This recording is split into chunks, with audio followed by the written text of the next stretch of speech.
দীর্ঘ 16 বছর পরে আমরা আমার চাচাকে আমাদের পাশে পাচ্ছি। চাচাকে ছাড়া অনেক কষ্ট করছি, মানে মনে হয় মৃত্যুর মতো চাচাকে হারাইছিলাম।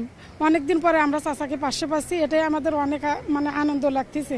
আমি যখন আমার 3 মাস বয়স ছিল তখন আমার নানু ভাই হচ্ছে কারাগারে যায়। আমি এখনো তাকে দেখি নাই, আজ 16 বছর পর তাকে দেখবো। আমি অনেক এক্সাইটেড আছি। আমি ইশারাম নানু ভাইকে কোন দেখি নাই, আমি কোনদিন দেখি নাই, আজকে আমি পেয়ে অনেক খুশি।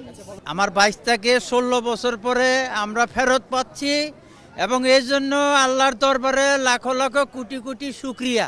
3 মাস ছোট, তখন বাবার সাথে ভালো করে কথা বলার আদর যত্ন কিছু পাইনি, এখন এতদিন পরে পাবো নতুন জীবনের মতো। আমরা আজকে 16টা বছর পর্যন্ত আমাদের যে সমস্ত বন্দি ভাইয়েরা কারাগারের ভিতরে আছেন, তো এরা অনেকের 4 মাস সাজা হয়েছে, অনেকের 6 মাস সাজা হয়েছে, অনেকের 2 বছর সাজা হয়েছে। সাজা হওয়ার পর ওনারা বাইরে হতে পারে না। বর্তমানে ছাত্র জনতা সরকার আসার পরে আমরা বিভিন্নভাবে আন্দোলন সংগ্রাম করে তারপর আমরা এই বন্দীদের বাইর করার ব্যবস্থা করছি।